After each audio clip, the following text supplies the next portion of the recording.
Today on Hong Kong Blu-rays, we're going to take a look at 1983's The Trail, directed by Ronny Yu.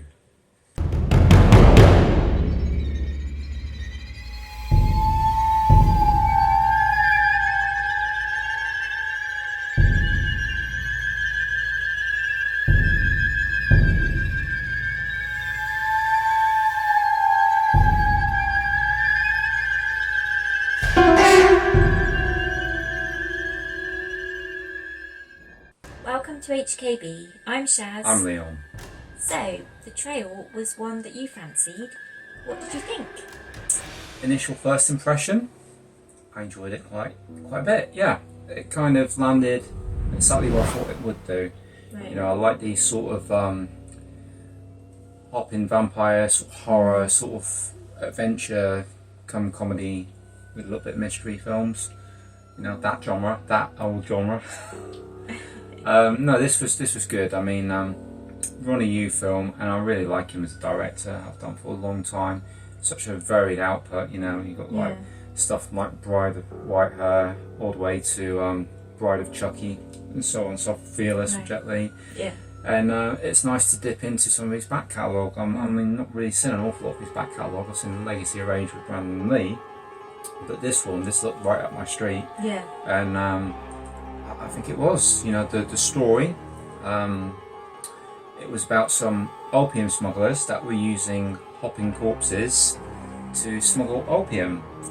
Except for there's an incident at the beginning of the film where some wealthy guy doesn't get to have a woman that he sets his eye on like a barge, you know, on a river, and he ends up killing her and her husband or fiance or boyfriend, whatever he is, and they get asked to smuggle the corpse out.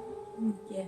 So that's what they do, you know, and things go from bad to worse, and you get vengeful spirits, I guess, that are in the dead body, and you know, there's a very sort of Indiana Jonesy sort of adventure vibe in this. Yeah. Not any one particular hero. You've got a nice kind of cast, if you like, in this. You've got a group that kind of work together, and there's Yes, they do. Yeah. some, you know, we've got Kent Cheng leading it. Now we've discussed Kent Cheng many times before on the channel, you know, and we like his output, we like his work, we like him as an actor, and I thought he was good as the lead in this. And then you've got RICKY HUI with him.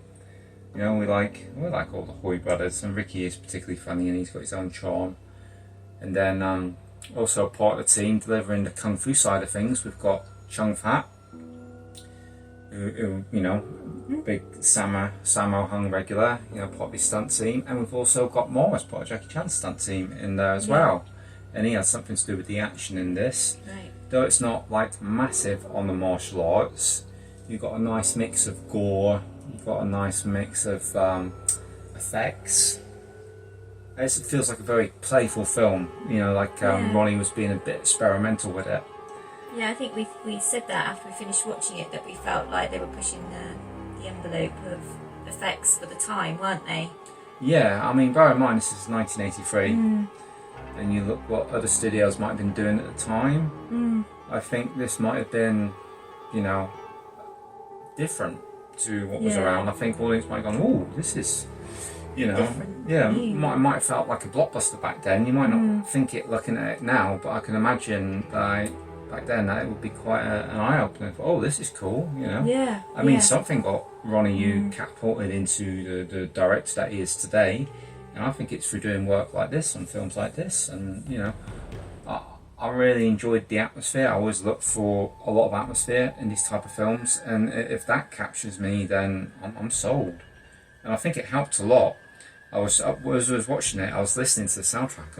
I know that from somewhere. Where's it from? Where's it from? Where's it from? Yes, yeah. And, The Thing. John Carpenter's The Thing. How on earth they get away with it? I just don't know. But to be fair, I think it added to it. Yeah, definitely. I think that soundtrack matched this film adequately. Guys, come here. Added to the spookiness, and what aspects, you know, I know you weren't quite as keen on this as me, but what aspects of the film stood out to you? A scene that stood out was the bathtub scene.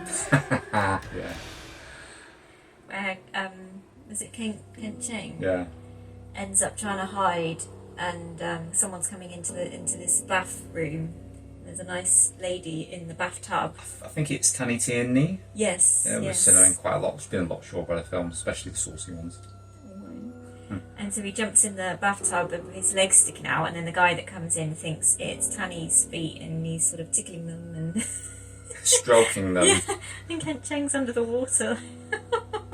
Oh, it's quite a funny scene. Yeah, how we think those chubby feet could belong to that woman with the hairy legs and all, I don't know, but it was really good slapstick. I like the humour played out there, and yeah, there are little things like that. I always look for them. I like those silly bits of humour. It's like all the Richard Ing bit of humour in the Malky Store films. It elevates the film to me. Yeah, yeah.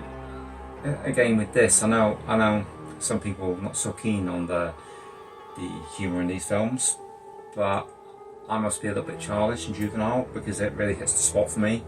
And yeah, it puts a smile on my face and makes me feel comfortable. I feel comforted watching that sort of stuff. I think you could say though that the film felt quite dark, and it just needed a little bit of lightheartedness. Yeah, just to make it not feel quite so.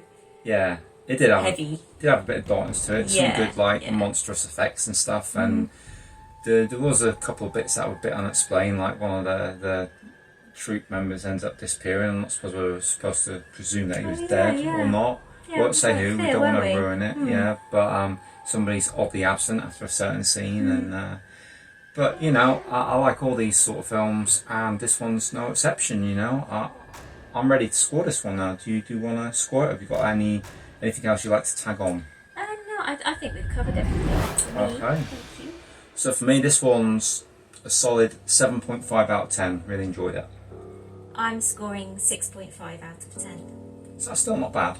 Still not bad. So yeah, again, this is another Hong Kong Classics Movies release. Panorama. Yeah, from Panorama Entertainment, and we love all their releases. I think we were lucky enough to get another postcard. Oh yes, another one for the collection. And again, we've got some interior imagery. And I thought for a 1983 film, the picture quality on this was really good. And again, I didn't have any problems with the sound of subtitles. You know, it perfectly good for a film of its age. It looks real nice. Yeah. Again, this is another one I can't see getting a release in the West. I mean, I know Ronny Yu is a big name and he's had films out over here, but I think this one will probably be overlooked. I may be wrong, but yeah, this is a perfectly good release if you're after this title. I think we'll give this one a 2-star release, because again, not much in the way of extras, but very polished what we do have. Yeah, very nice. So yeah, 2 stars. And yeah, if you would like to purchase this one, we will leave a purchase link in the description. If you'd like to leave us a comment, if you have anything to say or add or any corrections to make, then please do. Please leave us one below, or you can contact us at hongkongblu-rays@gmail.com.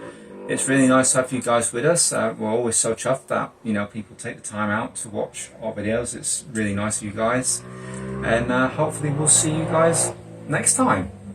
And remember, folks, be true and buy the blue.